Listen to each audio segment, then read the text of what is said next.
नमस्कार.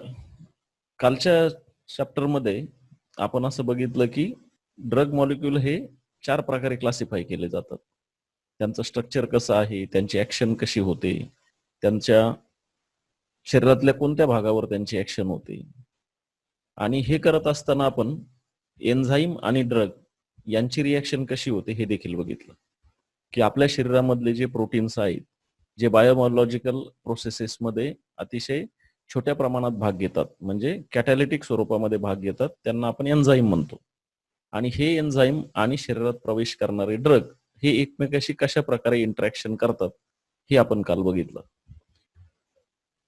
2 प्रकारे एन्झाईमची ॲक्शन होत असते. पहिली तर एन्झाईमचं काम असतं की ज्या सबस्ट्रेटवर रिॲक्शन करायची त्या सबस्ट्रेटला व्यवस्थित पकडून ठेवणे, म्हणजे टू होल्ड द सबस्ट्रेट.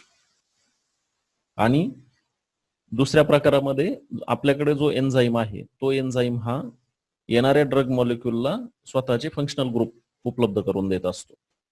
तर मग जर आपल्याला या एन्झाईमची ॲक्शन थांबवायची असेल तर आपल्याकडे 2 मार्ग असतात.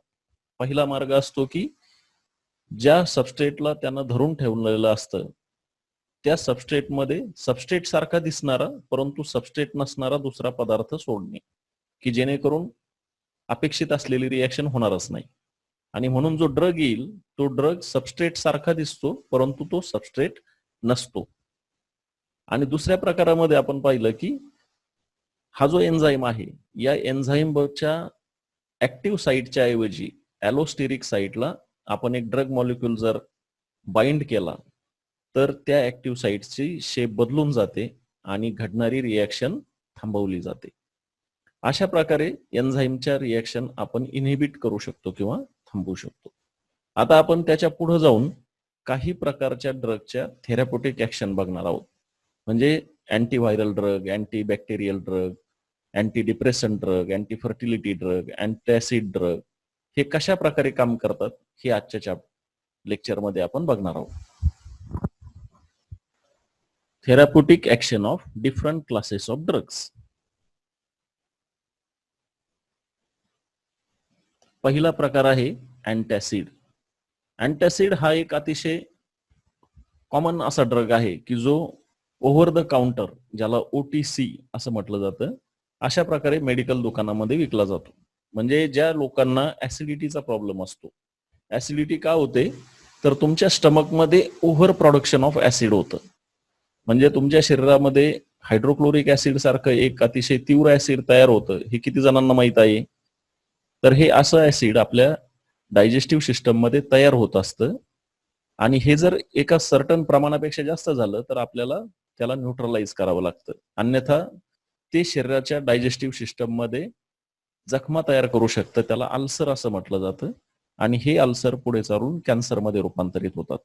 म्हणून ज्या लोकांना ऍसिडिटी आहे त्यांना अँटॅसिड घ्यावे लागतात. तर पूर्वी काय करायचे की सोडियम हायड्रोजन कार्बोनेट म्हणजे खाण्याचा सोडा, हा खाण्याचा सोडा गोळीच्या स्वरूपामध्ये दिला जायचा किंवा ॲल्युमिनियम आणि मॅग्नेशियमचे हायड्रॉक्साईड दिले जायचे की ज्याच्यामुळे तुमचं ह्या ऍसिडला न्यूट्रलाइज केलं जायचं. परंतु याच्यामध्ये काय व्हायचं की मेटल हायड्रॉक्साईड म्हणजे ॲल्युमिनियम आणि मॅग्नेशियमचे जे हायड्रॉक्साईड आहेत ते वॉटरमध्ये इनसोल्युबल असायचे आणि त्यामुळे काय व्हायचं की ऍसिडला न्यूट्रलाइज केल्यानंतर ते शरीरामधून बाहेर टाकून दिले जायचे. परंतु या सर्व प्रक्रियेत जे शरीरात ऍसिड ओव्हर प्रोडक्शन होतं त्याच्यावर मात्र काही उपाय सापडत नव्हता. आणि म्हणून these treatments control only symptoms and not the cause असं एक वाक्य तुमच्या पुस्तकात दिलंय. म्हणजे सिम्पटम काय होता तुमचा की तुम्हाला ऍसिडिटी झाली की तुमचं डोकं दुखतं, छातीमध्ये जळजळ होते, पोटामध्ये आग पडते. हे सगळे सिम्पटम तुमचे कंट्रोल केले जायचे. सोडियम बायकार्बोनेट दिलं किंवा तुम्हाला हे मेटल ऑक्साइड्स दिले, मेटल हायड्रॉक्साईड दिले की तुमच्या शरीरात तात्पुरता फरक पडत असे. परंतु ऍसिडचं प्रोडक्शन बंद होत नव्हतं. आणि मग हे ऍसिड जे शरीरामध्ये तयार होतं हे भविष्यामध्ये जर तुमच्या डायजेस्टिव्ह सिस्टम मध्ये अल्सर तयार झाली तर ते अल्सर पुढे जाऊन कॅन्सरमध्ये रूपांतरित होऊ शकतात. म्हणून याच्यावर काहीतरी उपाय करणं गरजेचं असतं. तुम्हा सर्व विद्यार्थ्यांना एक सल्ला असा राहील की पुढची 2 वर्षे 11वी 12वी किंवा संपूर्ण आयुष्यभर दिवसामध्ये कमीत कमी 3 लिटर पाणी तुम्ही पिलं पाहिजे. यानं काय होईल की तुमच्या शरीरात तयार झालेले ऍसिड त्या पाण्यामध्ये डिझॉल्व्ह होऊन तुमच्या डायजेस्टिव्ह सिस्टम मध्ये आतमध्ये जाईल आणि मग पुढच्या प्रक्रियेनुसार ते शरीरातून बाहेर टाकलं जाईल. जे लोक पाणी कमी पितात किंवा ज्यांचं डिहायड्रेशन जास्त होतं अशा लोकांना जास्त ऍसिडिटी होते. तर ऍसिडिटीवर चांगला इलाज शोधावा म्हणून एक मोठी डिस्कव्हरी मानवाच्या हाती आली. आपल्या डायजेस्टिव्ह सिस्टम मध्ये हिस्टॅमाइन नावाचा एक पदार्थ अचानक तयार व्हायला सुरुवात होते आणि त्याच्यामुळे आपल्या शरीरात ऍसिड सिक्रिशन वाढतं. मग आता काय करायला पाहिजे की या हिस्टामाइनला कुठंतरी थांबवलं पाहिजे किंवा हिस्टामाइनची ऍक्टिव्हिटी थांबवली पाहिजे. आणि म्हणून एक ड्रग शोधून काढलं गेलं, त्याचं नाव होतं सिमेटिडिन. तर हे सिमेटिडिन ड्रग कंसामध्ये टेगामेट नाव दिलेलं आहे. कंसामधली जी नावं आहेत ती त्याची ब्रँड नेम आहेत. म्हणजे आता तुम्ही जेनरिक मेडिकल स्टोअर असा एक प्रकार ऐकलेला असेल किंवा पंतप्रधान नरेंद्र मोदीजींनी जेनरिक औषधे खरेदी करा असं सांगितलं. जेनरिक म्हणजे काय की मूळ त्या केमिकलचं नाव काय आहे. आणि दुसरा एक प्रकार असतो ब्रँडेड केमिकल किंवा ब्रँडेड ड्रग, ब्रँडेड औषध. म्हणजे आपण जे पॅरासिटामॉल घेतो ते पॅरासिटामॉल हे जेनरिक नाव आहे आणि क्रोसिन जे म्हणतो तो क्रोसिन म्हणजे त्या कंपनीचा ब्रँड नेम आहे. क्रोसिन हे केमिकलचं नाव नाही, क्रोसिन हे ब्रँडचं नाव आहे आणि मूळ केमिकल किंवा ड्रग ज्याचं नाव आहे ते आहे पॅरासिटामॉल. तसं या ठिकाणी सिमेटिडिन नावाचं एक ड्रग शोधून काढलं गेलं ज्याला टेगामेट नावानं मार्केटमध्ये आणलं गेलं. ह्याच्यामध्ये काय होत होतं की हा ड्रग मॉलिक्यूल घेतल्यानंतर शरीरामध्ये तयार होणारा हिस्टॅमिन नावाचा जो कंपाऊंड होता तो कंपाऊंडची ऍक्शन थांबवली जात होती. म्हणजे आपल्या स्टमक मध्ये, पोटामध्ये ज्या ठिकाणी हिस्टॅमिन तयार होत होतं त्या ठिकाणी त्याच्यावर प्रिव्हेन्शन ऑफ हिस्टामाइन अशी एक ऍक्शन होत होती आणि त्यामुळे आपल्याला ऍसिडिटी जाणवत नव्हती किंवा शरीरामध्ये तयार होणारं ऍसिडचं प्रमाण कमी केलं जात होतं. हा ड्रग इतका पॉप्युलर झाला की हा जगातला सर्वात जास्त विकला जाणारा ड्रग म्हणून नावारूपाला आला. द बेस्ट सेलिंग ड्रग असं त्याचं नावलौकिक झालं. आणि हे कधीपर्यंत झालं जोपर्यंत दुसरा एक ड्रग मॉलिक्यूल आला नाही, त्याचं नाव होतं रॅनिटिडिन. रॅनिटिडिन हे ड्रग आता सध्या जर तुम्ही मेडिकलमध्ये गेलं तर झॅन्टॅक नावाच्या एका ब्रँड नेमनं विकलं जातं. शक्यतो डॉक्टरांच्या सल्ल्याशिवाय कुठलंही औषध घ्यायचं नाही. त्यामुळे हे फक्त ब्रँड नेम त्याचं झॅन्टॅक आहे आणि मूळ केमिकलचं नाव हे रॅनिटिडिन आहे. तर आज रॅनिटिडिन हे खूप मोठ्या प्रमाणावर अँटॅसिड म्हणून वापरलं जातं. आता या ठिकाणी पुस्तकामध्ये तुम्हाला स्ट्रक्चर्स दिलेले आहेत की हिस्टामाइन कसं दिसतं, सिमेटिडिन कसं दिसतं आणि रॅनिटिडिन कसं दिसतं. तर हे जे हिस्टामाइन आहे या हिस्टामाइन मध्ये एक 5 मेंबर्ड रिंग आहे, त्याच्यामध्ये 2 नायट्रोजन आहेत आणि त्याच्या दुसऱ्या बाजूला CH2 CH2 NH2 अशा प्रकारचे कंपाऊंड आहे. एक साइड ब्रँच असं त्याला म्हटलं जातं. तर हा जो सबस्टिट्युएंट आहे इथिल अमाइन नावाचा सबस्टिट्युएंट आहे त्या 5 मेंबर रिंगला. आता तुम्ही सिमेटिडिन आणि रॅनिटिडिन ह्या दोन्ही कंपाऊंडचं जर स्ट्रक्चर बघितलं तर त्यांच्यामध्ये देखील एक 5 मेंबर रिंग आहे, त्याच्यामध्ये नायट्रोजन आहे, रॅनिटिडिन मध्ये ऑक्सिजन आहे आणि त्याच्या 2 नंबर आणि 5 नंबर पोझिशनला काही सबस्टिट्युएंट आहेत. याचा ऍक्टिव्हिटीशी काय संबंध असतो की हिस्टामाइन बरोबर त्याची रिएक्शन होत असताना किंवा हिस्टामाइन आपल्या स्टमकच्या ज्या भागाला जाऊन मेसेज देतं की इथे ऍसिड प्रोडक्शन चालू करा, त्याच ठिकाणी सेमिटिडिन किंवा रॅनिटिडिन जातं आणि हिस्टामाइनच्या ऐवजी ते स्वतः जाऊन तिथं बसतं. आपण काल मेसेंजर रिसेप्टर बघितले होते की केमिकल मेसेंजर येतो, पेशीच्या जवळ येतो, त्याला मेसेज देतो आणि निघून जातो. आता या ठिकाणी हिस्टामिननं त्या रिसेप्टरच्या ठिकाणी जाणं अपेक्षित आहे आणि ऍसिडचं प्रोडक्शन सुरू करा असं आपल्या स्टमकला सांगणं गरजेचं आहे की जेणेकरून ऍसिडचं प्रोडक्शन सुरू होईल आणि आपल्याला ऍसिडिटी होईल.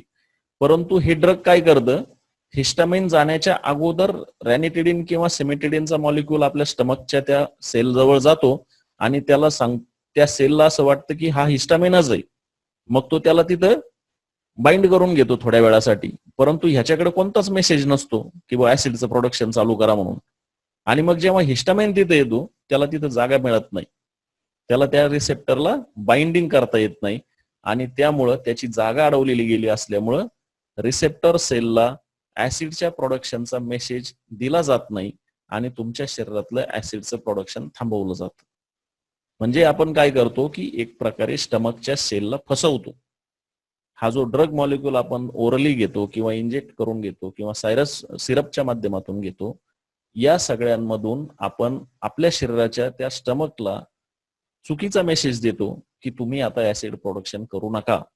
आणि मग अशा पद्धतीने ऍक्शन झाल्यानंतर आपल्या शरीरातलं ओव्हर प्रोडक्शन ऑफ ऍसिड हे थांबवलं जातं आणि आपल्याला ऍसिडिटी पासून सुटका मिळते. बरोबर की एका ड्रग मॉलिक्यूल सारखा दिसणारा दुसरा मॉलिक्यूल तयार करायचा आणि तो पाठवून द्यायचा शरीरामध्ये आणि लोकांना असं वाटतं, त्या स्टमकच्या सेलला असं वाटतं की आला हिस्टामाइनचाच प्रॉडक्ट आला, परंतु प्रत्यक्षात तो हिस्टामाइन नसतो. आता अँटी हिस्टामाइन जे ड्रग आहेत, आपण रॅनिटिडिन आणि हे बघितले सेमिटिडिन. तर हे हिस्टामाइन काय आहे? It is a potent vasodilator. Vasodilator हा एक लॅटिन शब्द आहे. वासो म्हणजे नळी, कॅपिलरी किंवा भांड. आपल्या शरीरामध्ये ज्या प्रकारचे सगळ्या कॅपिलरीज असतात, आर्टरी असतील, व्हेन असतील, छोट्या कॅपिलरी असतील किंवा एअर पाईप्स असतील, ह्या सगळ्यांची लांबी रुंदी वाढवण्याचं काम हे वासोडायलेटर्स करतात. म्हणजे जर समजा एखाद्या ठिकाणी आपल्याला जखम झाली, मार लागला की त्या ठिकाणी अचानक सूज यायला लागते. सूज यायला लागते म्हणजे काय होतं की त्या ठिकाणच्या ज्या कॅपिलरीज, ब्लड व्हेसल्स असतात त्यांचा आकार वाढतो आणि त्या ठिकाणी मोठ्या प्रमाणावर रक्त पाठवलं जातं. कशासाठी? की तुमच्या शरीराला त्या ठिकाणी कुठंतरी मारहाण झालेली आहे, मार लागलेला आहे आणि मग त्या ठिकाणी WBC, RBCची गरज पडणार आहे, तुमच्या अँटीबॉडीची गरज पडणार आहे लढण्यासाठी. म्हणून मेंदू सांगतो की अरे तिकडे असणाऱ्या सगळ्या कॅपिलरीची साईज वाढवा आणि जास्तीचा रसद पुरवठा त्या ठिकाणी करा, मग त्या ठिकाणी शरीराला सूज येते. तर या हिस्टामाइनचं काम काय असतं? It is a vasodilator. म्हणजे ज्यावेळेस तुम्हाला मार लागतो त्यावेळेस अशा प्रकारचे हिस्टामाइन सारखे कंपाऊंड त्या ठिकाणी तयार केले जातात शरीराकडनं आणि शरीराला तात्पुरता त्या भागाचा रक्तपुरवठा वाढवला जातो. मग हा हिस्टामाइन काय करतो की ब्रॉन्काय म्हणजे तुमचं लंग आणि गट म्हणजे तुमच्या डायजेस्टिव्ह सिस्टमचा पार्ट, या ठिकाणी तो हिस्टामाइन तयार होतो आणि त्या ठिकाणच्या कॅपिलरीचा आकार वाढवतो. आपण मग अशी बघितलं की हिस्टामिननं तुमच्या स्टमक मध्ये एक वेगळाच मेसेज दिला आणि हायड्रोक्लोरिक ऍसिडचं प्रोडक्शन वाढवलं. किंवा तुमच्या फुफ्फुसामध्ये, ब्रॉन्काय म्हणजे फुफ्फुस किंवा फुफ्फुसाचा भाग, तर या ठिकाणी तो काय करतो? तुमच्या कॅपिलरीचं किंवा व्हेन्सचं किंवा आर्टरीचं, ब्लड व्हेसलचं, एअर व्हेसलचं यांचा सगळ्यांचा आकार वाढवतो. आणि कधी कधी असा आकार वाढल्यामुळं काय होतं की तुम्हाला नेझल कंजेशन म्हणजे सर्दीमुळं तुमचं नाक बंद होतं किंवा खूप सारी सर्दी जर झाली आणि जर शरीरातल्या किंवा फुफ्फुसामधल्या जर व्हेसल्सचा आकार वाढला तर तुम्हाला श्वास घ्यायला त्रास होतो. त्याला म्हणतात नॅसल कंजेशन. नॅसल म्हणजे नाकाशी संबंधित. आपला जो नाकाचा पाईप आहे, विंड पाईप, त्याला नेझल ट्रॅक असं म्हटलं जातं आणि त्याच्यामध्ये कंजेशन होणं म्हणजे तुमच्या शरीरामध्ये कुठल्या तरी प्रकारचं इन्फेक्शन झालंय. तर ते इन्फेक्शन कशानं होतं? Common cold and allergic response to pollen. म्हणजे तुम्हाला जर सर्दी झाली, ॲलर्जिक म्हणजे काय की तुमच्या शरीरानं बाहेरून आलेले पदार्थ नाकारले. शक्यतो पावसाळ्यामध्ये किंवा अशा एखाद्या ऋतू बदलामध्ये जर बाहेरचे धुळीचे कण असतील किंवा फुलांचे पराग कण असतील तर तुमच्या नाकामध्ये जर गेले तर मेंदू लगेच नॅझल ट्रॅकला एक आदेश देतो की हिस्टामाइनचं प्रमाण वाढवा आणि तुमचा तो एअर पाईप मोठा करा. एअर पाईप मोठा करण्याचा त्यांचा उद्देश असतो की जास्तीत जास्त हवा आतमध्ये आली पाहिजे आणि त्यामुळं तुम्हाला नेझल कंजेशन म्हणजे तुमच्या त्या पोलन आणि तुमच्या शरीरातलं म्युकस यांची ऍक्शन होऊन जो एक चिकट पदार्थ तयार होतो त्यामुळं तुमचा जो नेसल ट्रॅक आहे तो कंजेस्ट केला जातो किंवा त्या ठिकाणी गर्दी होते आणि तुम्हाला श्वास घ्यायला त्रास होतो. आता हे ज्यावेळेस अशा प्रकारे हिस्टामाइनचं प्रोडक्शन वाढतं, हे थांबवण्यासाठी मग भविष्यामध्ये कोणते ड्रग आले? ब्रोमफेनिरामाइन नावाचा एक कंपाऊंड शोधला गेला. त्याचं ब्रँड नेम होतं डायमेटॅप. किंवा दुसरा एक ड्रग होता, त्याचं नाव होतं टर्फेनाडिन. त्याला सेल्डॅन नावाने ब्रँड नेमनं विकलं गेलं. हे ड्रग तुमच्या बॉडीमध्ये गेल्यानंतर हे तुमच्या हिस्टामाइन बरोबर कम्पीट करायचे. आणि हिस्टामिनचं काम काय आहे? वासोडायलेशन. या ठिकाणी त्याचं काम काय आहे? वासोडायलेशन. म्हणजे तुमच्या नाकाला किंवा स्टमकला तो आदेश देतो की तुमची साईज वाढवा किंवा ऍसिडचं प्रोडक्शन वाढवा. तर हे ड्रग जाऊन तिथं काय करणार, हिस्टामाइननं मेसेज देण्याच्या अगोदर तिथल्या पेशींना जाऊन बाइंड होणार आणि हिस्टामिनचा मेसेज मध्येच गायब करून टाकणार. हिस्टामाइनला मेसेज पोहोचवण्यासाठी अडथळे निर्माण करणार आणि म्हणून तुम्हाला वासोडायलेशन पासून किंवा नेसल कॉन्जेशन पासून किंवा ऍसिड प्रोडक्शन पासून रिलीफ मिळणार आणि तुमच्या शरीराचं कामकाज सुरळीत होण्याला मदत होणार. आता ह्याच्यामध्ये काय होतं, काही लोकांना असं वाटतं की हे जे अँटीहिस्टामाइन कंपाऊंड आहेत, या अँटीहिस्टामाइन कंपाऊंड ऍसिडचं प्रोडक्शन का थांबवत नाही. अँटीहिस्टामाइनचे जे हे कंपाऊंड तुम्हाला दोन सांगितले, डायमेटॅप किंवा सेल्डाइन, यांचं काम फक्त दिलेला मेसेज थांबवणं एवढंच आहे. दुसरं कुठलंही त्यांचं काम नाहीये.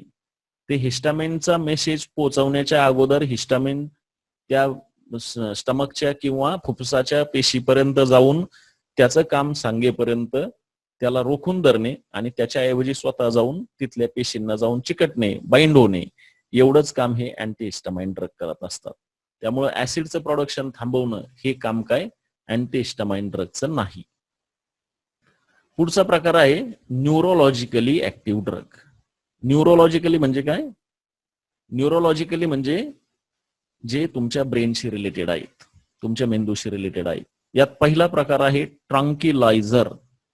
हा ट्रंकिलायझर शब्द कुठून आला, स्पॅनिश मध्ये एक ट्रंकिलो नावाचा शब्द आहे.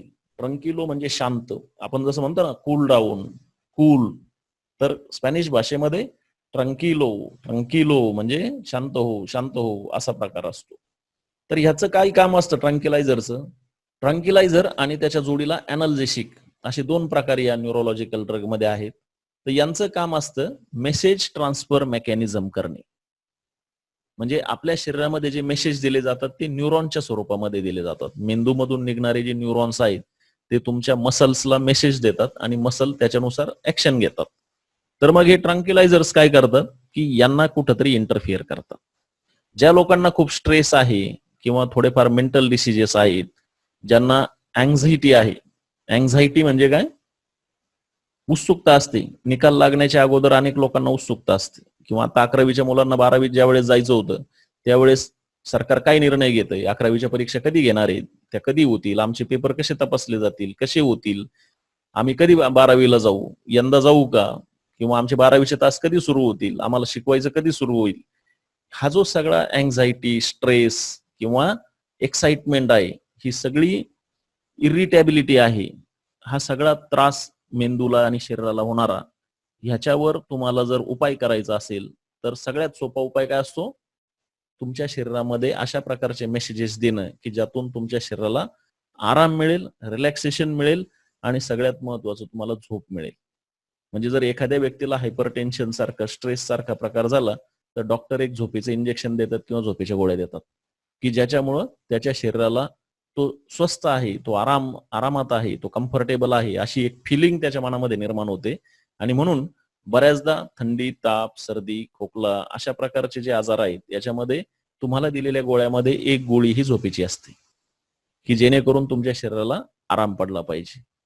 तर याच्यामध्ये त्यांनी एक औषध शोधलं गेलं, त्याचं नाव होतं नॉर ॲड्रेनालिन. हा एक न्यूरो ट्रान्समीटर आहे आणि हा तुमच्या मूड चेंजेस साठी काम करतो. म्हणजे तुमच्या शरीरामध्ये हा नॉर ॲड्रेनालिन तयार होतो. हा नॉर ॲड्रेनालिन नावाचा जो मॉलिक्यूल आहे तुमच्या शरीरामध्ये तयार होतो. तो जर कमी अधिक प्रमाणात झाला तर तुमचे मूड स्विंग होतात. आणि हा एक हार्मोन आहे. म्हणजे काल आपण बोललो याच्याबद्दल की हा ज्यावेळेस माणसाच्या शरीरामध्ये आनंद, दुःख, प्रचंड राग अशा प्रकारच्या भावना निर्माण होतात त्यावेळेस अशा प्रकारच्या हार्मोनचं सिक्रेशन आपल्या बॉडीमध्ये वाढतं. आणि मग हे जर एखाद्या प्रमाणाच्या व्यतिरिक्त इम्बॅलन्स व्हायला लागलं तर मात्र माणसाची तब्येत बिघडते आणि याला डॉक्टरकडे न्या असं आपण गमतीनं म्हणतो. तर हा जो नॉर ॲड्रेनालिन नावाचा कंपाऊंड आहे याच्यावर कुठंतरी कंट्रोल राहिला पाहिजे आणि म्हणून आपल्याला न्यूरोलॉजिकल ड्रगची आवश्यकता लागते. These drugs inhibit the enzyme which catalyzes the degradation of noradrenaline. तर आता हा नॉरॲड्रेनालिन नावाचा मॉलिक्यूल तुमच्या शरीरामध्ये तयार होतो. त्याचं प्रमाण कमी जास्त झालं की तुमच्या शरीरातले मूड स्विंग होतात, तुमच्या चेहऱ्यावरचे हावभाव बदलतात किंवा तुमचा रागाचा पारा चढतो किंवा तुम्ही अचानक हसायला लागतात, तुम्ही डिप्रेशन मध्ये जाऊ शकता. मग हे का होतं? हा का कमी जास्त होतो? तर काही प्रकारचे जे शरीरामधले एन्झाईम आहेत हे या नॉर ॲड्रेनालिनचं डिग्रेडेशन करतात, म्हणजे त्याला नष्ट करतात. त्याच्याबरोबर काहीतरी केमिकल रिएक्शन करतात आणि त्याची क्वांटिटी कमी किंवा जास्त करतात. आपल्याला जर नॉर ॲड्रेनालिन लेवलमध्ये ठेवायचं असेल, एका योग्य प्रमाणात ठेवायचं असेल, तर आपल्याला काय करावं लागेल? ते सगळे एन्झाईम शोधून काढायचे आणि त्यांची ऍक्टिव्हिटी इनिबिट करायची. म्हणजे नॉर ॲड्रेनालिन तुमच्या बॉडीमध्ये आहे, कुठला तरी XYZ एन्झाईम आहे, तो नॉर ॲड्रेनालिनचं प्रमाण कमी करतोय किंवा जास्त करतोय, तर त्या एन्झाईमला शोधायचं आणि त्याची ऍक्टिव्हिटी बंद करायची आणि मग त्याला म्हटलं जातं inhibition of the activity of that enzyme. बरोबर? मग ह्याच्यासाठी 2-3 नवीन मॉलिक्यूल शोधले गेले. त्यांचं नाव होतं इप्रोनियाझिड आणि फिनिल्झिन नावाचे 2 मॉलिक्यूल शोधले गेले की ज्याच्यामुळं त्या एन्झाईमवर कंट्रोल ठेवला गेला की ज्याच्यामुळं तुमच्या नॉर ॲड्रेनालिनचं प्रमाण कमी जास्त होतं. आणि म्हणून ज्या लोकांना हे इप्रोनियाझिड नावाचा मॉलिक्यूल किंवा फिनिलेझिन नावाचे ड्रग, हे 2 ड्रग दिल्यानंतर तुमचे मूड स्विंग होण्याचं प्रमाण कमी होतं. न्यूरोलॉजिकल ड्रग मध्ये एक महत्वाची गोष्ट असते की याच्यामध्ये डोसचं प्रमाण अतिशय कमी असतं. 1 मिलीग्राम 2 मिलीग्रामचे डोसेस असतात. म्हणजे तुम्ही एक गोष्ट लक्षात घे की डोस जितका कमी तितका त्या औषधाचा पॉवर जास्त असतो. आपल्याकडे नगर जिल्ह्यामध्ये सन फार्माचा एक प्लांट आहे अहमदनगर शहरामध्ये, ज्याच्यामध्ये अशा प्रकारच्या या न्यूरोलॉजिकल ड्रग्सची निर्मिती केली जाते. अत्यंत काळजीपूर्वक त्या ठिकाणी ते ड्रग हाताळावे लागतात, कारण हे ड्रग जर 1 मिलीग्राम 2 मिलीग्राम तुमच्या कारखान्यामध्ये काम करत असताना जर हाताच्या स्पर्शानं तोंडामध्ये किंवा नाकामध्ये गेले आणि तुमच्या मेटाबॉलिझम मध्ये ते पोहोचले ब्लडमध्ये, तर नको ते इफेक्ट तुम्हाला सामोरे जावं लागेल, नको त्या इफेक्टनं तुम्हाला सामोरं जावं लागेल. आणि म्हणून अशा प्रकारच्या प्रोडक्शन मध्ये प्रचंड काळजी घेतली जाते. आता यांना ट्रंक्युलायझर म्हटलं आपण, तर ह्या ट्रंक्युलायझर मध्ये पुढे काही नावं दिलीत त्यांनी, क्लोरोडायझेपेऑक्साइड किंवा मेप्रोबॅमेट. याच्यामुळे काय होतं? तुमचा रिलिव्हिंग ऑफ टेन्शन होतं. जे त्रास तुमच्या शरीरावर मनावर आलेला आहे तो ईज करण्यासाठी किंवा तुम्हाला ट्रंकिलो करण्यासाठी क्लोरोडायझेपेऑक्साइड आणि मेप्रोबॅमेट किंवा इक्वॅनिल नावाचे कंपाऊंड या ठिकाणी वापरले जातात की ज्याच्यामुळे तुमचं डिप्रेशन आणि हायपर टेन्शन याच्यावर इलाज केला जातो. आता तुम्ही जरी मॉलिक्यूलचे स्ट्रक्चर बघितले तर या ठिकाणी प्रथम दर्शनी बघता तुम्हाला अतिशय कॉम्प्लेक्स मॉलिक्यूल असे वाटतील, परंतु तुम्ही जर त्याची फोड करून बघितली की क्लोरोडायझेपेऑक्साइड हा मॉलिक्यूल आहे, याच्यामध्ये एक बेन्झिन रिंग आहे, त्याला एका बाजूला क्लोरीन आहे, म्हणजे हा कोण आहे? क्लोरोबेन्झिन आहे. त्याच्या मेटा पोझिशनला एक कार्बन बॉन्ड आहे आणि पॅरा पोझिशनला एक N डबल बॉन्ड C आहे, म्हणजे एक आयसोसायनेट मॉलिक्यूल त्या ठिकाणी आहे दोन्ही ठिकाणी. त्यांना परत एक बेन्झिन रिंग लावलेली आहे आणि त्या नायट्रोजनला ऑक्सिडेशन करून एक ऑक्साईड तयार केलेला आहे, म्हणून त्या मॉलिक्यूलचं नाव झालंय क्लोरोडायझेपेऑक्साइड. जर आपण केमिस्ट्रीच्या नावांची उकल चांगल्या पद्धतीनं करू शकलो किंवा फोड चांगल्या पद्धतीनं करू शकलो तर आपल्याला त्या मॉलिक्यूलमध्ये कोणतं स्ट्रक्चर आहे हे सहजासहजी कळू शकतं. क्लोरो आहे, डायआझे आहे. डायआझे म्हणजे काय? मी काल म्हटल्याप्रमाणे एका नायट्रोजनला दुसरा नायट्रोजन जोडलेला असेल तर त्याला आझा कंपाऊंड असं म्हटलं जातं. तर या ठिकाणी काय झालेलं आहे की सायनाइड आणि अझाइड अशा प्रकारचे हे सायनो डेरिव्हेटिव्ह असतात, ते पुढे जाऊन तुम्ही शिकणार आहात. तर हे 2 अशा प्रकारचे आझा कंपाऊंड आहेत आणि त्यातल्या एकाला ऑक्सिडेशन केलेलं आहे, त्यामुळे त्याचं नाव आहे क्लोरोडायझेपेऑक्साइड. दुसरा आहे मेप्रोबॅमेट. आता ह्याच्याकडे जर बघितलं तर ह्याला सिमेट्रिक हा कंपाऊंड दिसतो आणि हा सिमेट्रिक कंपाऊंड दिसताना दोन्ही बाजूला CONH2 असे 2 अमाइड मॉलिक्यूल आहेत आणि म्हणून त्याचं नाव दिलंय खाली एक तिसरा मॉलिक्यूल आहे इक्वॅनिल. इक्वॅनिल आणि मेप्रोबॅमेट हे साधारण सारख्याच प्रकारचे मॉलिक्यूल आहेत, फक्त एका सबस्टिट्यूएंटचा याच्यामध्ये बदल केलेला आहे, त्याच्यामुळे त्याची ऍक्टिव्हिटी थोडीफार कमी जास्त होणार आहे. इक्वॅ म्हणजे काय? समान. तर हा मॉलिक्यूल जर तुम्ही मध्य भागाकडून एका बाजूला पाहिला आणि दुसऱ्या बाजूला पाहिला तर CH2OCONH2 हा सारखाच मॉलिक्यूल तुम्हाला दोन्हीकडे दिसतो. याचा अर्थ हा मॉलिक्यूल सिमेट्रिकल आहे आणि म्हणून याचं नाव देताना याला इक्वॅनिल असं नाव दिलेलं आहे. इक्वॅ म्हणजे समान. ट्रँक्युलायझर आणि अनाल्जेसिक मध्ये, विशेषतः ट्रँक्युलायझर मध्ये सगळ्यात महत्वाची गोष्ट आपण बघितली होती की माणसाला जर झोपेचं औषध दिलं तर तो बऱ्यापैकी शांत होतो. आणि झोपेचं औषध देण्यामध्ये सगळ्यात महत्वाची भूमिका बजावतो तो बारब्युटारिक ऍसिड नावाचा एक कंपाऊंड. आणि मग ह्या बारब्युटारिक ऍसिडचे अनेक डेरिव्हेटिव्ह मार्केटमध्ये उपलब्ध आहेत. त्यांची नावं दिलीत: व्हेरोनाल, अमायटाल, नेमब्युटाल, ल्युमिनाल, सेकोनाल असे हे कंपाऊंड ट्रँक्युलायझरचं काम करतात. आणि या सगळ्यांचं नाव आहे डेरिव्हेटिव्ह ऑफ बारबिट्युरेट्स. रेट्स म्हणजे काय? Easter compound. आपण काल कार्बॉक्झिलिक ऍसिड बघितलं. त्या कार्बॉक्झिलिक ऍसिडची जर अल्कोहोल बरोबर रिएक्शन झाली तर ईस्टर तयार होतं. आणि तुम्ही जर IUPAC नेमनक्लेचर ईस्टरचं बघितलं तर ईस्टरच्या शेवटी एट्स असं लावलं जातं. इथिल ऍसिटेट हे नाव तुम्ही ऐकलेलं असेल. इथिल ऍसिटेट हे ईस्टर आहे. तसं बारब्युटिरेट हे सुद्धा एक ईस्टर आहे. ईस्टर कसं तयार केलं जातं? Carboxylic acid plus alcohol gives Easter.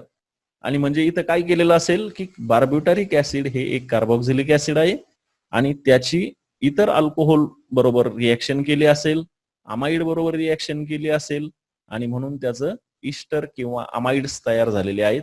आणि तुम्ही खाली जर बघितले वेरोनाल, व्हॅलियम किंवा सेरोटोनिन या मॉलिक्यूल मध्ये तुम्हाला दिसतंय की अनेक ठिकाणी CONH किंवा CONHCO अशा प्रकारचे कंपाऊंड, अशा प्रकारचे स्ट्रक्चर या मॉलिक्यूल मध्ये दिसतात. आणि म्हणून त्यांना काय म्हणायचं? बारबिट्युरेट्स.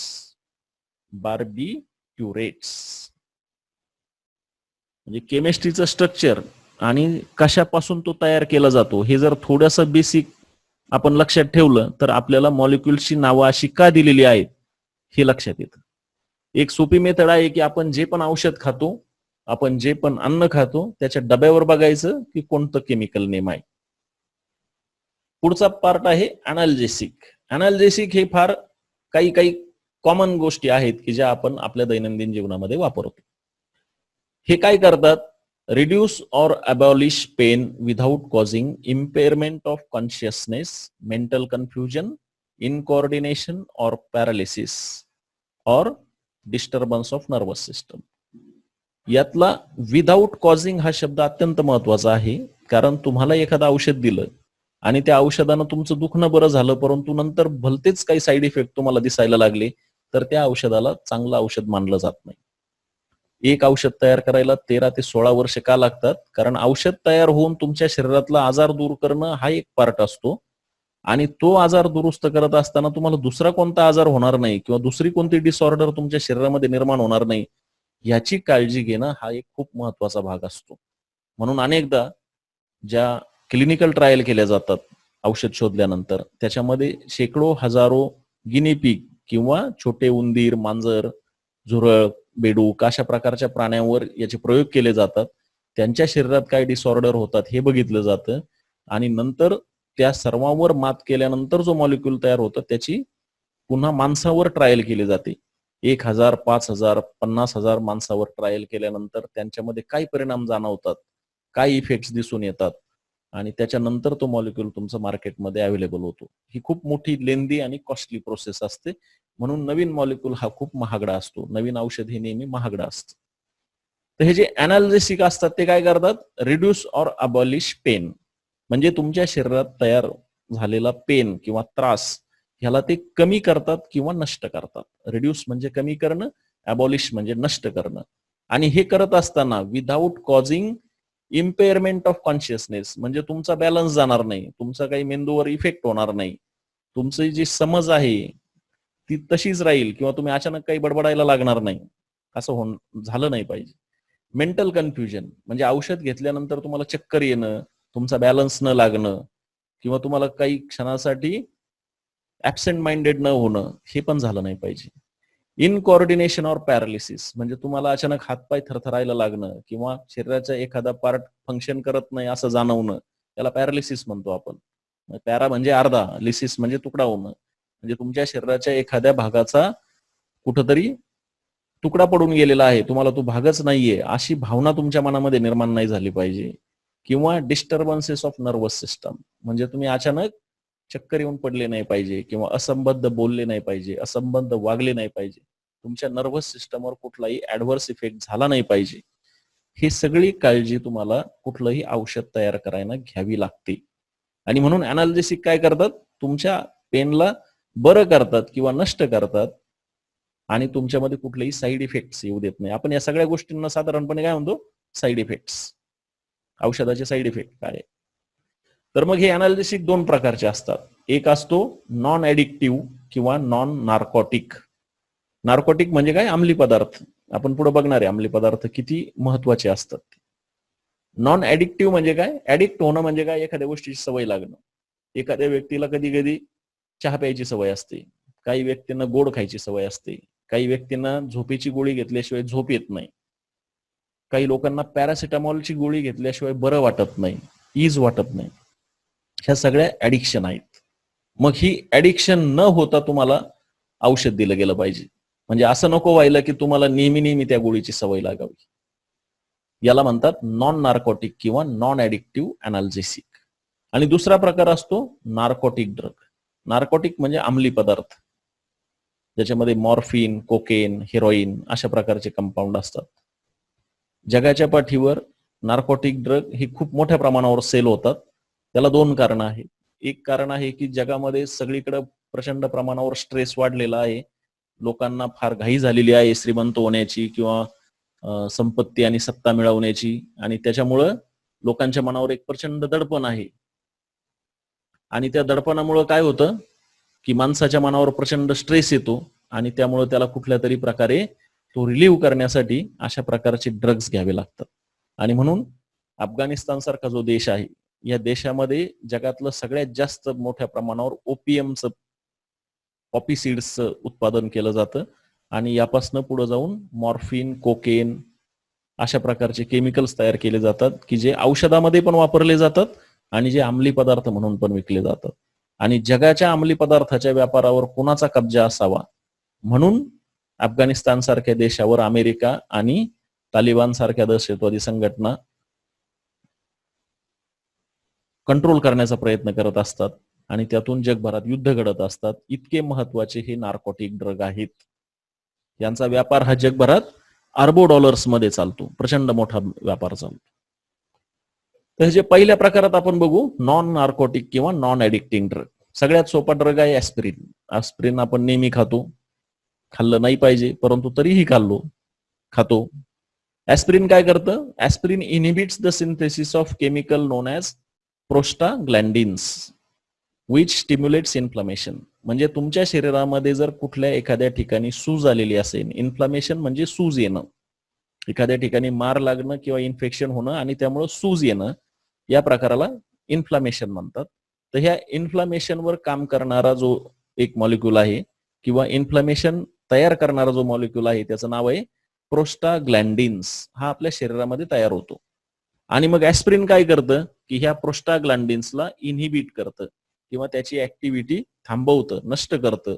म्हणून aspirin is a analgesic. It is a anti inflammatory drug. हे जनरली कोण घेतात, आर्थ्रिटिस किंवा आर्थरायटिस नावाचा जो आजार लोकांना होतो की ज्याच्यामध्ये लोकांची हाडं प्रचंड प्रमाणामध्ये दुखतात, सुजतात आणि त्याच्यामुळं माणसाला खूप वेदना होतात. या आजारावर उपचार म्हणून ऍस्पिरिन नावाचं ड्रग घेतलं जातं. या ड्रग मध्ये दुसरी एक पॉवर आहे अँटीपायरेटिक. ही एक प्रॉपर्टी आहे. अँटीपायरेटिक म्हणजे आग होणं, ताप येणं. एखाद्या व्यक्तीला जर ताप आला तर त्याला काय दिलं जातं, अँटीपायरेटिक ड्रग दिलं जातं. पायरो म्हणजे उष्णता, अँटीपायरेटिक म्हणजे उष्णतेला विरोध करणार. म्हणजे ऍस्पिरिन हे अँटीपायरेटिक आहे. याचा अजून एक उपयोग आहे, इट प्रिव्हेंट्स प्लेटलेट कोॲग्युलेशन.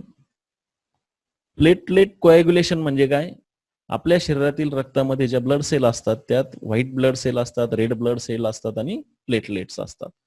तर या प्लेटलेट्स जर समजा एखाद्या ठिकाणी शरीराला जखम झाली तर त्या ठिकाणी त्या एकत्र जमा होतात आणि आपल्या शरीरातलं रक्त बाहेर जाऊ देत नाहीत आणि त्यामुळं आपल्या शरीरातलं रक्त संपत नाही. अन्यथा अनेक लोकांना इजा झाल्यानंतर किंवा जखमा झाल्यानंतर रक्त वाहून जातं आणि रक्त वरून द्यावं लागतं.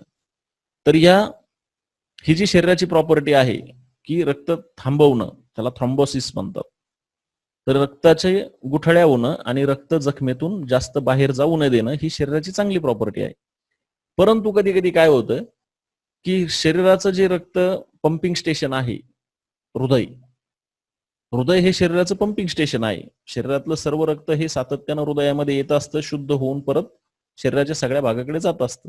कधी कधी काही प्लेटलेट्स काय करतात, त्या रक्ताच्या वाहिनीमध्ये मध्येच कोॲग्युलेट व्हायला सुरुवात होतात आणि मग अशा लोकांना हार्ट अटॅक येतात. म्हणजे काही लोकांना जे हार्ट अटॅक येतात ते काय येतात, की रक्तवाहिन्यामध्ये रक्ताच्या गुठळ्या तयार होतात. तर त्याच्यात कारणीभूत कोण असतात, बऱ्याचदा या प्लेटलेट्स असतात. मग ह्या प्लेटलेट्सला एकत्र येऊ न देणं आणि त्याच्या गुठळ्या होऊ न देणं हे सुद्धा काम ऍस्प्रिन करतं. म्हणून अनेकदा aspirin is useful for prevention of heart attacks. आता नार्कोटिक ड्रग्ज मध्ये आपण बघूया. पहिला आहे मॉर्फिन, दुसरा आहे हेरोईन आणि तिसरा आहे कोडेईन. हे साधारणपणे जर यांचे स्ट्रक्चर बघितले तर सारखेच 1 2 3 4 5 वेगवेगळ्या रिंग आहेत, एकमेकाला जोडलेले आहेत. त्याच्यामध्ये एक अमिनो ग्रुप आहे NCS3, दुसऱ्या बाजूला अरोमॅटिक आणि क्वासी अरोमॅटिक स्ट्रक्चर मध्ये 2 OH ग्रुप आहेत.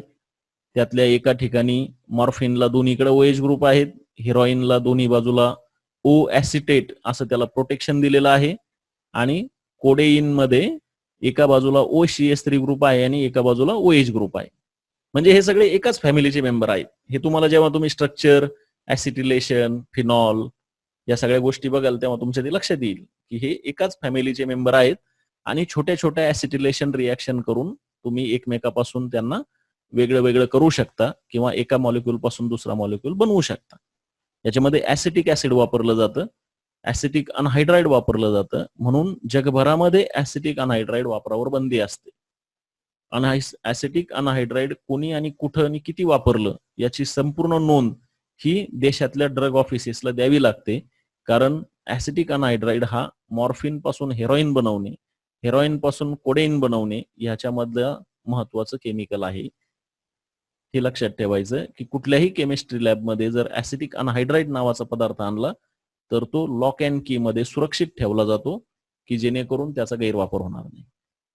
तर हे जे मॉर्फिन, हिरोईन आणि कोडेईन असतात हे काय करतात, they relieve the pain and produce sleep. म्हणजे ते तुमच्या शरीरामधला सगळा स्ट्रेस घालवतात, तुम्हाला आराम पडू देतात आणि तुम्हाला झोपी लावतात. म्हणून अंमली पदार्थ घेतलेले लोक तुम्हाला नेहमीच झोपलेले दिसतात. सतत त्यांच्या डोळ्यावर झोप असते, डोळे लाल झालेले असतात. हे कधी होतं, जर तुम्ही त्यांना मेडिसिनल डोसेसमध्ये दिलं तर त्यांचा पेन रिलीव्ह होतो किंवा स्लीप येते. परंतु हेच जर तुमच्याकडनं डोस मोठा झाला, हायर डोस झाला, तर मात्र तुम्हाला स्टूपर, कोमा, कॉन्व्हल्सिव्ह आणि death.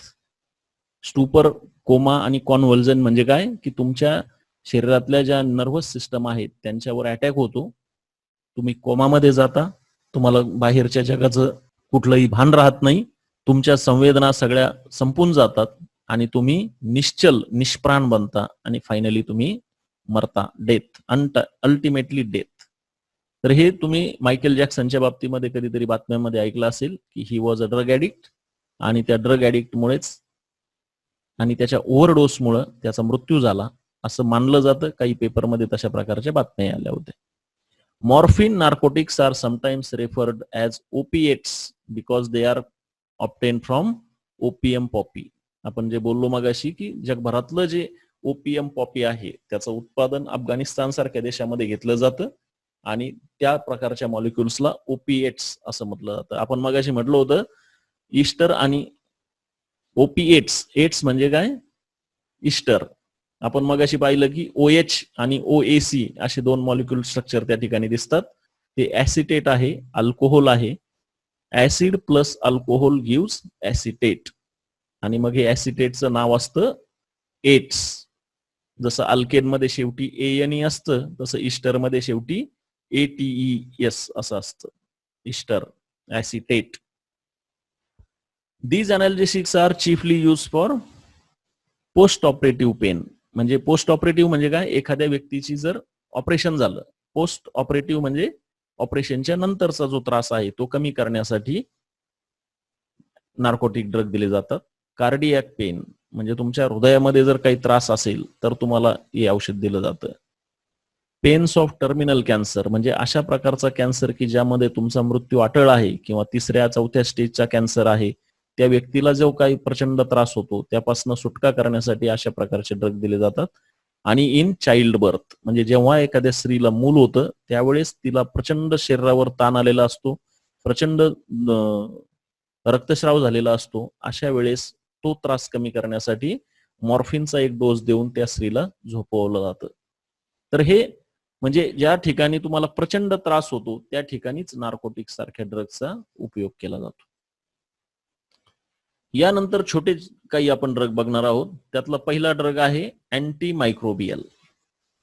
Antimicrobial is a class of compound. याच्यामध्ये बऱ्याच प्रकारचे ड्रग्ज आपण बघणार आहोत. अँटीमायक्रोबियल म्हणजे काय की जे बॅक्टेरिया, व्हायरस, फंगाय अशा प्रकारच्या पॅथोजेन्स पासून जे आजार आपल्याला होतात, जे छोटे छोटे असतात अनेकदा, त्या सर्वांना अँटीमायक्रोबियल्स म्हणतात. कधी कधी ते आपल्या जीवावर जीव घेणे सुद्धा ठरू शकतात. म्हणजे हे जे पॅथोजेन्स असतात, बॅक्टेरिया, फंगाय आणि व्हायरस, यांनी जर आपल्या श्वसन व्यवस्थेवर म्हणजे लंग्सवर हल्ला केला तर आपल्या शरीरातला संपूर्ण ऑक्सिजन पुरवठा ते नष्ट करू शकतात, बंद पाडू शकतात आणि माणसाचे बाकीचे सगळे व्हायटल ऑर्गन ऑक्सिजन न मिळाल्यामुळे बंद पडतात आणि तो माणूस मरू शकतो. आज आपण करोना पॅन्डेमिक मध्ये सगळेजण घरात का बसलोय? कारण हा करोना व्हायरस माणसाच्या श्वसन संस्थेवर हल्ला करतो, माणसाच्या लंग्सला तोडून टाकतो आणि माणसाच्या शरीरात ऑक्सिजन जाऊ देत नाही, की जेणेकरून त्याचं हृदय, किडनी, मेंदू, यकृत हे सगळे व्हायटल ऑर्गन बंद पडतात आणि तो माणूस मरू शकतो. अँटीबॅक्टेरियल, अँटीफंगल, अँटीव्हायरल, अँटीसेप्टिक असे 4 प्रकारचे अँटीमायक्रोबियल ड्रग आपल्याला बघायचे आहे. पहिला आहे अँटीबायोटिक्स. अँटीबायोटिक असं का म्हटलं जातं याला? कारण हा त्याच मायक्रोबियल कंपाऊंड पासून सगळ्यात अगोदर शोधून काढला गेला होता. म्हणजे ज्या मायक्रोब्स पासून तुम्हाला आजार होतो त्याच मायक्रोब्सच्या शरीरामधनं काही केमिकल बाहेर एक्स्ट्रॅक्ट केले गेले आणि ते तुमच्या शरीरात औषध म्हणून वापरले गेले. त्यांना अँटीबायोटिक्स असं म्हटलं गेलं. पुण्यातली जी सिरम नावाची संस्था आहे ही भारतातली सगळ्यात मोठी अँटीबायोटिक्सचं प्रोडक्शन करणारी, वॅक्सिनचं प्रोडक्शन करणारी संस्था आहे. किंवा नंतरच्या काळामध्ये यामध्ये सिंथेटिक मेथड सुद्धा आल्या की अँटीबायोटिक सिंथेटिकली सुद्धा प्रिपेअर केले जाऊ लागले. Substances produced Holy or partly by chemical synthesis यांना अँटीबायोटिक म्हणायला लागली. म्हणजे सगळ्यात अगोदर काय झालं की या मायक्रोब्स पासूनच काही केमिकल आपण सिंथेसिस किंवा एक्स्ट्रॅक्ट करायला लागलो, त्यांना आपण औषध म्हणून वापरायला लागलो. नंतर त्यातला काही पार्ट आपण लॅबोरेटरीमध्ये तयार करायला लागलो आणि काही पार्ट नेचरमधनं घ्यायला लागलो आणि मग म्हणून याची डेफिनेशन पुढे चालून बदलली गेली आणि या डेफिनेशन मध्ये असं म्हटलं, substances produced Holy or partly by chemical synthesis in low concentration inhibits the growth or destroys the microorganisms by intervening in their metabolic process. आता या intervening in their metabolic processes म्हणजे काय की आपल्या शरीरामध्ये जे मायक्रो ऑर्गॅनिझम्स काम करतात किंवा जे पॅथोजेन्स काम करतात ह्यांच्या कामामध्ये अडथळा निर्माण करायचा, त्यांचं काम बंद पाडायचं किंवा त्यांना त्यातून त्यांचं इप्सित जे आहे आपल्या शरीरामध्ये बिघाड करण्याचं ते थांबवायचं. त्याला म्हणतात intervening in their metabolic process. म्हणजे त्यांचं रेग्युलर नैसर्गिक काम हे अडथळे आणून बंद पाडणे, याला इंटरव्हेन्शन असं म्हणतो आपण. तर या मेटाबॉलिक प्रोसेसमध्ये मग काय करता येईल आपल्याला की त्यांच्यासारखे दिसणारे कंपाऊंड आपल्या शरीरामध्ये सोडायचे. आपण जे मगाशी बघितलं होतं एन्झाईमच्या बाबतीमध्ये सुद्धा की एन्झाईम जे काम करतोय त्याच्यासारखा दिसणारा मॉलिक्यूल जर आपण शरीरामध्ये सोडला तर त्या पेशीला असं वाटतं की हा आपलाच मॉलिक्यूल आलेला आहे आणि मग ती पेशी त्याच्याबरोबर बाइंडिंग करते. पण नंतर तिला कळतं की अरे ह्याच्याकडे तर काहीच मेसेज नाही किंवा ह्याच्यापासून आपल्याला कुठलीच ऑर्डर मिळणार नाहीये आणि मग अशा प्रकारे त्या ऑर्गॅनिझमचं काम त्या ठिकाणी थांबवलं जातं. मग अशा प्रकारचे मॉलिक्युल्स तयार करण्याचं काम हे जगभरातल्या लॅबोरेटरीमध्ये चालू असतं आणि 19व्या शतकामध्ये सुरुवातीला पॉल एलरिच नावाच्या एका जर्मन सायंटिस्टनं अशा प्रकारचे काही मॉलिक्यूल शोधून काढले. त्यानं आर्सेनिक नावाच्या एक जो मेटॅलॉइड आहे त्याच्यापासून बनवणारे काही कंपाऊंड शोधून काढले की जे लेस टॉक्सिक सबस्टन्सेस होते. लेस टॉक्सिक म्हणजे काय, की एखाद्या ड्रगमुळं माणसाच्या शरीरातील आजार नष्ट होणं ही चांगली गोष्ट आहे, परंतु हे करत असताना तो माणसाचा मृत्यू झाला नाही पाहिजे. म्हणून त्याचा टॉक्सिकॉलॉजिकल स्टडी केला जातो, की जेणेकरून त्या माणसाचा मृत्यू त्या औषधामुळे होणार नाही.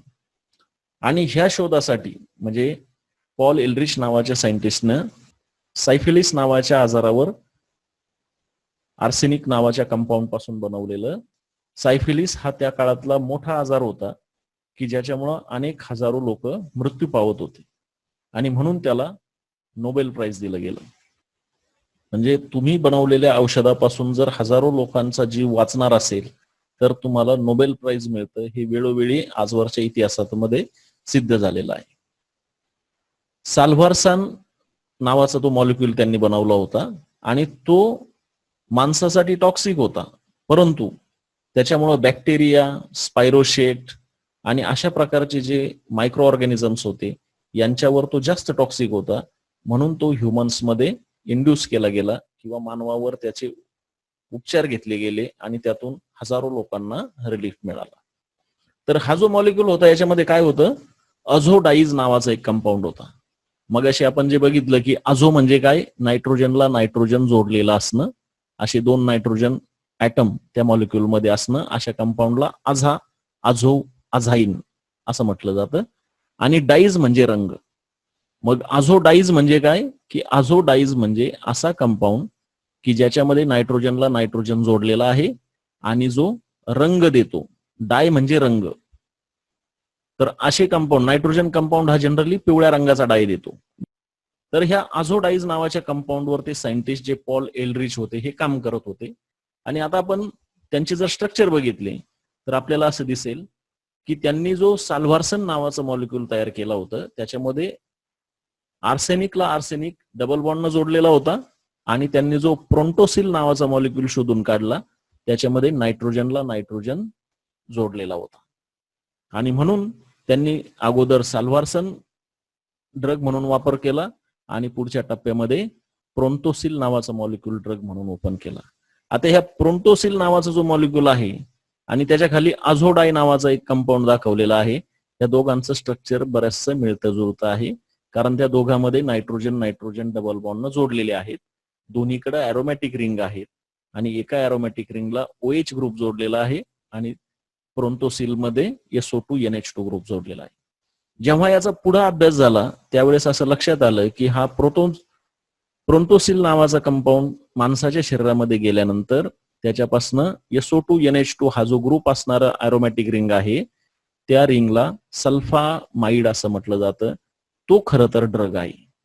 म्हणजे नायट्रोजन त्याला जोडलेली एक बेन्झिन रिंग आणि SO2 NH2 याला सल्फामाइड असं म्हटलं गेलं आणि त्या सल्फामाइडलाच खरं तर बायोलॉजिकल ऍक्टिव्हिटी आहे किंवा तोच खरं तर ड्रग म्हणून काम करतो. आणि हे संशोधन इतकं महत्वाचं होतं की या मॉलिक्यूल पासून पुढे जाऊन SO2 NH2 असा ग्रुप असणारे सल्फा ड्रग नावाची एक संपूर्ण ब्रँच जगाला उपलब्ध झाली.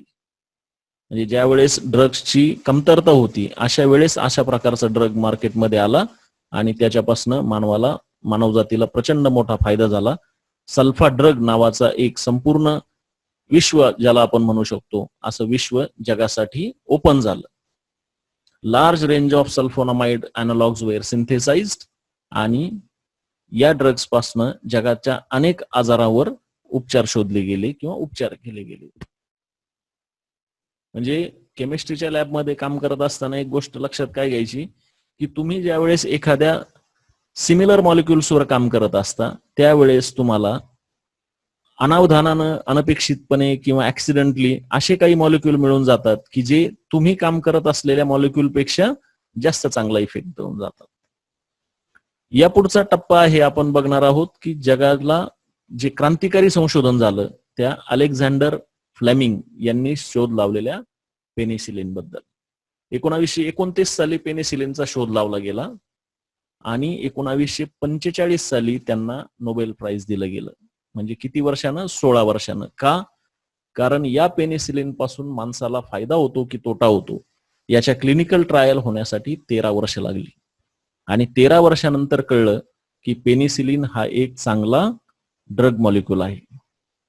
हे जे अँटीबायोटिक्स असतात, ह्या अँटीबायोटिक्सची बऱ्याच लोकांना रिॲक्शन येते आणि म्हणून त्याच्या क्लिनिकल ट्रायल्स खूप काळजीपूर्वक कराव्या लागतात. अँटीबायोटिक्स मध्ये 2 प्रकार असतात. एक असतं सायडल आणि दुसरं असतं स्टॅटिक. सायडल म्हणजे किल करणे आणि स्टॅटिक म्हणजे इनिबिट करणे. बॅक्टेरिया सायडल म्हणजे बॅक्टेरियाला किल करणं आणि बॅक्टेरियोस्टॅटिक म्हणजे बॅक्टेरियाची फक्त ऍक्टिव्हिटी इनिबिट करायची, त्याला मारायचं नाही. तो शरीरामध्ये राहिला किंवा एक्सक्रिटरी सिस्टम मधनं बाहेर टाकून दिला तरी चालेल, त्याला मारलं नाही तरी चालेल, त्याला म्हणायचं बॅक्टेरियोस्टॅटिक. परंतु बॅक्टेरियोसायडल म्हणजे काय, की तो बॅक्टेरिया मारून टाकायचा. अशा प्रकारचे 2 अँटीबायोटिक्स जगामध्ये आढळतात. उदाहरणं दिलेली आहेत की बॅक्टेरियासायडल म्हणजे पेनिसिलिन. पेनिसिलिन काय करतं, बॅक्टेरियाला मारून टाकतं. अमिनोग्लायकोसाइड म्हणजे याच्यामध्ये अमिनो ऍसिड असतं आणि शुगर मॉलिक्यूल असतात. आणि ओफ्लोक्सॅसिन या प्रकारचे मॉलिक्यूल हे बॅक्टेरिया सायडल असतात, ते बॅक्टेरियाला मारून टाकतात. आणि बॅक्टेरियोस्टॅटिक म्हणजे बॅक्टेरियाची ऍक्टिव्हिटी थांबवणारे मॉलिक्यूल असतात. इरिथ्रोमायसिन हे आपण साधारणपणे घशाला इन्फेक्शन झाल्यानंतर, खोकला सर्दी झाल्यानंतर घेतो. टेट्रासायक्लिन हा त्याच्या वरचा डोस असतो. आणि क्लोरएम्फेनिकॉल अशा प्रकारचे मॉलिक्यूल हे बॅक्टेरियाला फक्त थांबवतात, त्याची ऍक्टिव्हिटी थांबवून ठेवतात. आता याच्यामध्ये एक स्पेक्ट्रम नावाचा प्रकार असतो. स्पेक्ट्रम म्हणजे अँटीबायोटिकची ऍक्टिव्हिटी दाखवणारा एक मोजमाप. त्याच्यामध्ये ग्राम पॉझिटिव्ह आणि ग्राम निगेटिव्ह असे शब्द तुम्ही पाहणार आहात. ग्राम म्हणजे काय, ग्राम म्हणजे 1 ग्राम 2 ग्राम असं ग्राम नाहीये. तर एक ग्राम नावाचे सायंटिस्ट होते डेन्मार्कचे, त्यांनी एक पद्धत शोधून काढली की तुमच्या शरीरामध्ये जर बॅक्टेरिया असेल तर तो बॅक्टेरिया कोणत्या प्रकारचा आहे.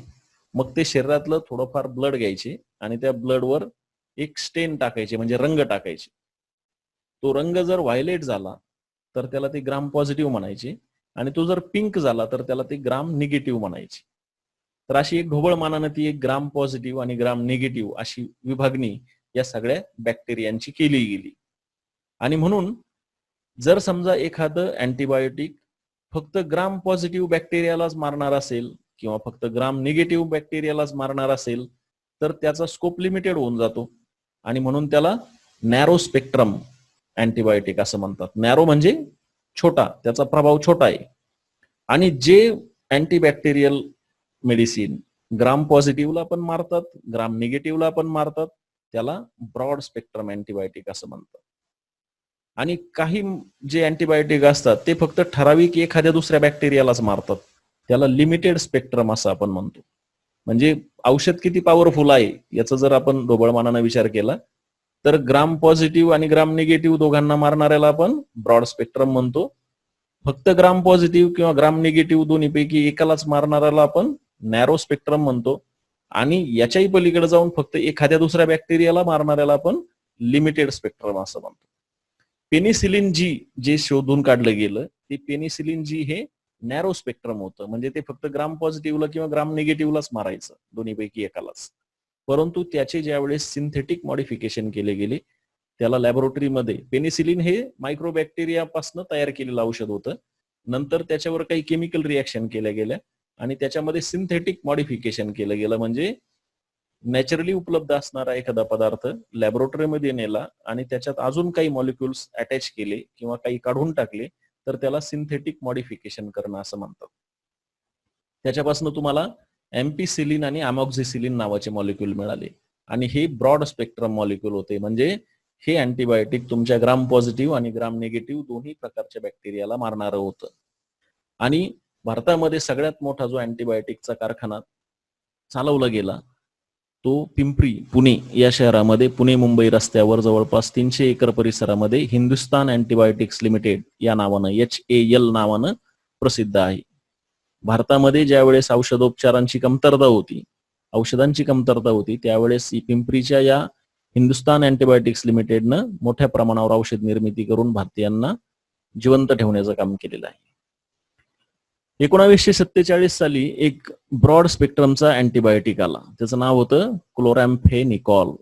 तर ह्या मॉलिक्यूलमुळे काय झालं की तुमच्या गॅस्ट्रो इंटेस्टायनल ट्रॅक्ट मध्ये तो सहजासहजी घेतला जायचा आणि त्यामुळे तुमचे इन्फेक्शन्स बरे व्हायला मदत झाली आणि त्यामुळे टायफॉइड, डिसेंट्री, खूप सारा ताप येणं, ऍक्यूट फेवर म्हणजे अचानक ताप येणं आणि युरिनरी इन्फेक्शन, मेनिंजायटिस आणि निमोनिया यासारखे आजार. मेनिंजायटिस म्हणजे तुमच्या शरीरामध्ये कुठंतरी ट्युमर तयार होणं, कुठंतरी सेल्सचं ॲबनॉर्मल वागणं आणि निमोनिया म्हणजे तुमच्या फुफ्फुसामध्ये संसर्ग होणं आणि फुफ्फुसामधून ऑक्सिजन तुमच्या शरीराला पुरवला नाही गेला की तुमच्या शरीरातले सगळे व्हायटल ऑर्गन बंद पडणं, याला निमोनिया म्हणतात. जगात सगळ्यात जास्त माणसं जर दरवर्षी मृत्युमुखी पडत असतील तर त्याचं एक कारण असतं, त्याला निमोनिया होतो. आज आपण जे करोना पॅन्डेमिक बघतो त्यामध्ये सुद्धा माणसाला शेवटच्या स्टेजमध्ये निमोनिया होतो आणि त्याच्या शरीरात ऑक्सिजनचा पुरवठा होत नसल्यामुळे त्याचे सर्व व्हायटल ऑर्गन्स बंद पडतात आणि त्याचा मृत्यू ओढावतो. त्यामुळं निमोनिया हा अतिशय घातक आजार आहे, जगभरामधल्या अनेक लोकांच्या मृत्यूला कारणीभूत ठरत असतो. आता या ठिकाणी आपण असं पाहिलं की हा क्लोरॅम्फिनिकॉल नावाचा मॉलिक्यूल जो आहे तो ओरली दिला जाऊ शकत होता. म्हणजे तुम्ही आतापर्यंत पाहिलं की 3 प्रकारे ड्रग दिलं जातं. एक इंजेक्शन दिलं जातं किंवा तुम्हाला टॅबलेट दिली जाते किंवा तुम्हाला सिरप दिलं जातं. तर हा मॉलिक्यूल किती चांगल्या प्रकारे तुमच्या शरीरातल्या ज्युसेसमध्ये डिझॉल्व्ह होतो आणि किती चांगल्या प्रमाणात तो तुमच्या शरीरामध्ये डिस्पर्स होतो, रक्तामधून किंवा तुमच्या डायजेस्टिव्ह सिस्टम मधनं तुमच्या शरीरात सगळ्या विभागामध्ये कसा पसरवला जातो, याच्यावरनं त्याचा मोड ऑफ ऍडमिनिस्ट्रेशन त्याला म्हणतात. म्हणजे इंजेक्शन जर दिलं तर डायरेक्ट तुमच्या ब्लडमध्ये दिलं जातं, तुमच्या शिरेतनं इंजेक्शन दिलं जातं. म्हणजे तुम्हाला तातडीचे उपचार जेव्हा गरजेचे असतात तेव्हा तुम्हाला इंजेक्शन दिलं जातं, कारण ब्लड मधून तुम्ही 2 मिनिटात संपूर्ण शरीरामध्ये सगळीकडे पसरत. तर जर तुम्ही औषध घेतलं किंवा तुम्ही गोळी घेतली तर ती गोळी तुमच्या पोटामध्ये जाते आणि मग ती पचते आणि मग ते पचलेल्या याच्यातून ते औषध एक्स्ट्रॅक्ट करून तुमच्या रक्तामध्ये पसरवलं जातं. याला वेळ लागतो. म्हणजे तुम्ही जर कमी आजारी असाल तर तुम्हाला गोळ्या दिल्या जातात, तुम्ही जर जास्त आजारी असाल तर तुम्हाला इंजेक्शन दिलं जातं किंवा सलाईन दिलं जातं. हा फरक आहे, हा फरक लक्षात घ्यायचा. पुढे चालून तुम्हाला काही अँटीबायोटिकची नावं दिलीत, व्हॅन्कोमायसिन, ओफ्लॉक्सॅसिन, डायसिडॅझिरिन, या प्रकारचे खूप सारे ब्रॉड स्पेक्ट्रम अँटीबायोटिक्स नंतरच्या काळामध्ये मार्केटमध्ये आले. त्यातल्या डायसिडॅझिरिनवर प्रयोग करून कॅन्सर सेलला मारण्या इतपत त्याची ऍक्टिव्हिटी आहे असं सिद्ध केलं गेलं. कॅन्सर सेल हे जगातला सर्व रिसर्च अनेकदा हा कॅन्सर रिसर्च साठी चाललेला असतो आणि त्यातून अनेकदा नवीन नवीन मॉलिक्यूल कॅन्सरसाठी शोधले जातात. कारण आपण ज्या प्रकारचं अन्न खातो, ज्या प्रकारचे औषधं घेतोय, त्यामुळं आपली जी लाईफस्टाईल आहे, या सगळ्या लाईफस्टाईलमध्ये आपल्याला कॅन्सर हा आपल्या समोरचा एक मोठा शत्रू आहे. अँटीसेप्टिक आणि डिसइन्फेक्टंट.